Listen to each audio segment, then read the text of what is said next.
ज्योति जी, अगर लग्न में चंद्रमा हो तो इसको बहुत सारे लोगों ने, जानकारों ने, ज्योतिष के जानकारों ने अच्छा माना है। बहुत सारे ज्योतिषियों ने इसे बहुत अच्छी स्थिति नहीं मानी है।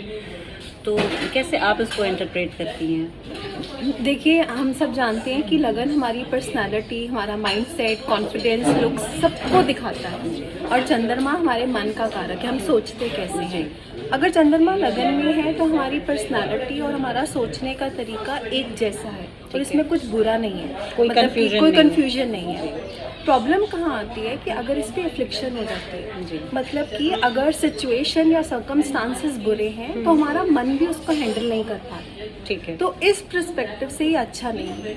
अगर वो वेल प्लेस्ड है, स्ट्रांग है तो ये अच्छा है। मतलब चंद्रमा हो गए नेटिव और वो लग्न हो गया हमारा माहौल, सराउंडिंग्स, जी दोनों चले गए। जी। ये कहा जाता है कि लग्नेश अगर आपके द्वादश भाव में हो, 12th हाउस में हो, तो ये चूंकि 12th हाउस को हम हॉस्पिटलाइजेशन का मानते हैं, फॉरेन लैंड, फॉरेन कल्चर का, हमारे एक्सपेंडिचर का, हमारे आयुष्य के एक्सपेंडिचर का, चूंकि लग्न से 12वां है, तो यहाँ पे लग्नेश का होना अच्छा नहीं मानते हैं। आप कैसे इसको बताएंगी? लग्नेश का 12th में तो मैं मानती हूँ कि अच्छा नहीं मानते हैं। इनफैक्ट 6 और 8 में भी यही बोलते हैं कि अगर लग्नेश चाहता है वो हेल्थ इश्यूज देगा, ट्रबल्स देगा लाइफ में।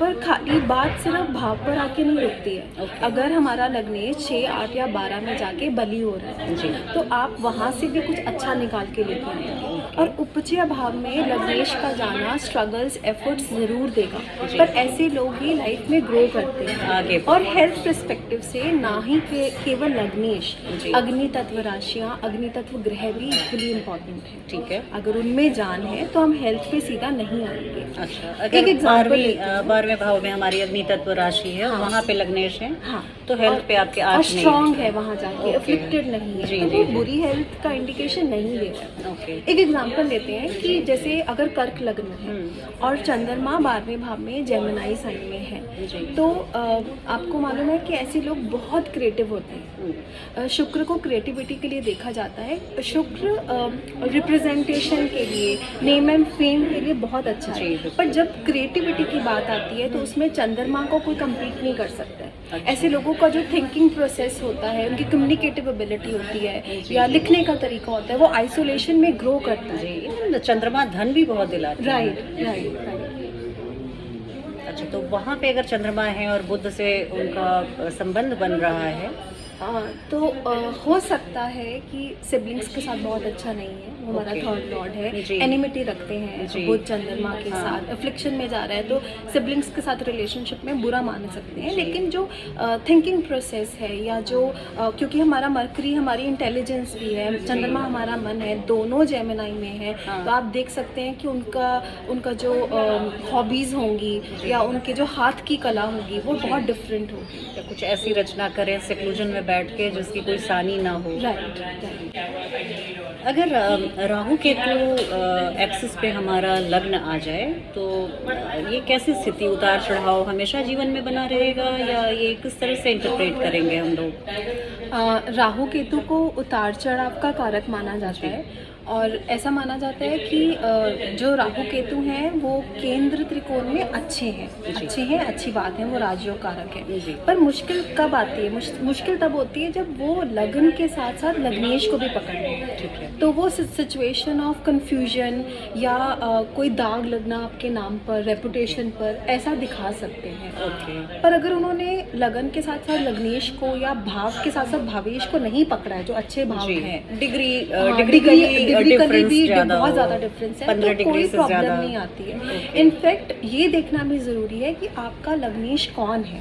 अगर आपका लग्नेश मरकरी है और वो राहु जैसे प्लैनेट के साथ है तो ऐसे लोग दूसरों को टोपी पहनाने में बहुत अच्छे होते हैं। अगर आपका लग्नेश जुपिटर है और वो केतु जैसे प्लैनेट के साथ है और आपका मोटिव ही स्पिरिचुअल ग्रोथ है, तो स्पिरिचुअल ग्रोथ बहुत अच्छी होगी। तो वो कंप्लीट स्टोरी पढ़ना ज़रूरी है। छाया ग्रह ऐसे भी एम्पलीफायर होते हैं। राइट। जिस ग्रह के साथ हों उसके खूबियों को, उसके अच्छाई बुराई दोनों को बढ़ाते हैं, उसको एम्पलीफाई करते हैं। राहु स्पेशली। जी, राहु जी। ज्योति जी, शनि के गोचर के बारे में, शनिदेव के गोचर को बहुत समझना बड़ा मुश्किल होता है, और इसको अगर नेटल सैटर्न से, ट्रांजिट के सैटर्न के संबंध के बारे में बहुत कुछ बातें बताई गई हैं। और इसको जैसे अगर हम सिंह लग्न की बात करें तो षष्टम अष्टम के स्वामी होते हैं। तो जब 2025 में वो अष्टम से गोचर करेंगे सिंह लग्न वाले लोगों के लिए, तो इसको हम कैसे इंटरप्रेट करेंगे?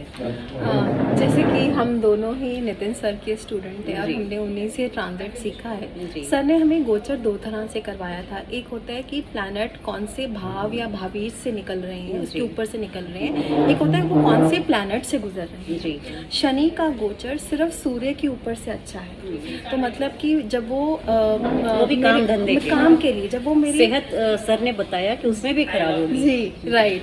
तो वो जब मेरे काम की बारी आएगी, नेम एंड फेम, रिकॉग्नाइजेशन ज़रूर मिलेगा। जी। पर जब मैं बोल रही हूँ कि मेरा षष्टेश मेरे अष्टम भाव से निकल रहा है, और शनि जिस भाव से निकलते हैं या भावेश के ऊपर से निकलते हैं उसकी भी वृद्धि करते हैं। जी। तो जब मेरा षष्टेश मेरे अष्टम को सपोर्ट कर रहा है, तो हो सकता है कि कोर्ट केसेस के लिए बहुत अच्छा है, वहाँ से इनहेरिटेंस और प्रॉपर्टी मिलने का योग हो, पर वो लंबी बीमारी भी दे सकते हैं। ज्योति जी, एक प्रश्न मैं मैरिज से करना चाहूँगी। शादी के बारे में आजकल के बच्चों में मैं लेट मैरिज की टेंडेंसी देख रही हूँ। ये अब उम्र काफ़ी अब 30-35 तक चला गया है। तो क्या ये कारक, कौन से कारक ग्रह हैं, ये बदलते समय के साथ इन ग्रहों की क्या इंटरप्ले चल रही है, इसके बारे में आप कुछ बताइए। मैंने रिसेंटली नितिन सर से मैरिज का कोर्स किया, तो उसमें हमने सारी बातें अच्छे से समझी कि किन केसेस में लेट मैरिज होती है, या हमें कैसे चार्ट की लुक एंड फील को समझना है। मतलब कि सबसे पहले हमने ये देखना है कि नेटिव की नेचर कैसी है। अगर उन लगन लग्नेश चंद्रमा का सप्तम सप्तमेश या कारक से कोई कनेक्शन ही नहीं है, या इंसान का जो मोटिव है वो वर्क प्लेस है, वो काम में ग्रो करना चाहते हैं, या वैसे ही कमिटमेंट फोबिया है, तो वो नेचुरली डिले कर देगा क्योंकि आपका ध्यान नहीं है। ओके। फिर दूसरी बात ये होती है कि डिले के कारक कौन है। डिले के कारक है शनि और बृहस्पति। अगर इनका संबंध सप्तम सप्तमेश से बन जाए तो वो डिले कर देते हैं। ओके। फिर थर्ड हाउस हमारे एफर्ट्स का होता है। अगर थर्ड लॉर्ड का संबंध या सेवंथ लॉर्ड थर्ड में जाके बैठ जाए तो वो मेरे पार्टनर की किस्मत के लिए अच्छा है कि वो अपने से नवम गया है, पर वो मेरे लिए मेरे एफर्ट्स दिखा रहा है कि मुझे शादी करने के लिए या शादी को चलाने के लिए एफर्ट्स डालने पड़े। ओके। तो जब शादी होगी तो आपके स्पाउस के लिए वो अच्छा है। हाँ, वो अपने से नवम पर गया आपके है। शादी के लिए वो डिले लिखा रहा है। मेरा तो थर्ड हाउस थर्ड लॉर्ड है। जी। नो मैरिज की क्या स्थिति बनती है? क्या ऐसी बात रहती है हमारे बर्थ चार्ट में कि बहुत सारे बच्चों को हमने देखा है कि शादी नहीं हुई, या 45-50 साल में उन्होंने शादियाँ की, तो इसको कैसे हम देखते हैं? एक्चुअली डिले मैरिज और डिनाइल ऑफ मैरिज का बहुत थिन लाइन है। ओके। ये डिफ्रेंशिएट करना मुश्किल हो जाता है, पर मोस्टली डिनाइल के केस में क्योंकि वीनस हमारा सिग्निफिकेटर है तो उस पर ध्यान देना चाहिए।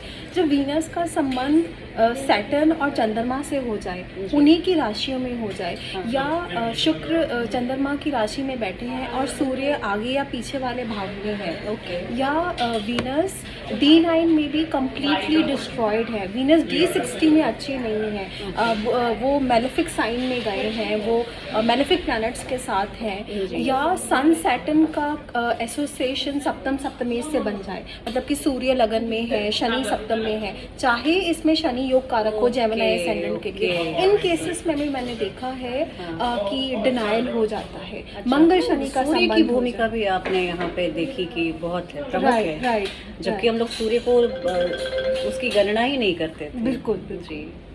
ज्योति जी, बहुत तरह के लोग होते हैं अपने स्वभाववश। अगर मैं किसी को बोलूं कि ये 5 मिनट में तैयार हो जाओ, भी पार्टी में चलना है या कहीं घूमने चलना है, तो खुशी खुशी हो जाते हैं। बहुत लोग इसके विपरीत, उनको 15 दिन पहले का समय चाहिए होता है, वो लोग माइंड मेकअप करते हैं फिर ही तैयार हो पाते हैं।